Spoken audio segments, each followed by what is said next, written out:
Block स्तरीय मत्स्य और प्राणी संपद मेला अनुष्ठित। जगतसिंहपुर जिला नौगाँ ब्लॉक अंतर्गत डेरिकी पंचायत रे ब्लॉक स्तरीय मत्स्य और प्राणी संपद मेला मंडल उन्नयन अधिकारी निरंजन परिडा सभापतित्व में अनुष्ठित हो जाइछि।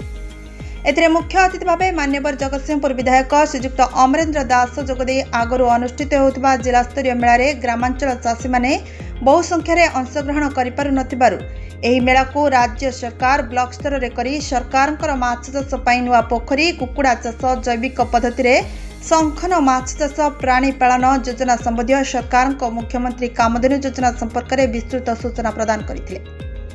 मुख्य वक्ता भावे नौगाँ ब्लॉक अध्यक्षा श्रीमती तृष्णा लेंका, सम्मानित अतिथि भावे नौगाँ पंचायत समिति उपाध्यक्षा श्रीजुक्त सुजित कुमार पुहाण, जिला मुख्य प्राणी चिकित्सा अधिकारी डाक्टर अजय कुमार साहू, जिला मत्स्य अधिकारी देवव्रत सामल जोग देथिबा बेले नौगाँ ब्लॉक रे 8 जन सफल चाषी को मानपत्र सहित संबोधित करा जायतिला। एही कार्यक्रम रे नौगाँ ब्लॉक रो 16टी पंचायत रु बहु संख्यार चाषी माने जोग देथिबा देखा जायछि।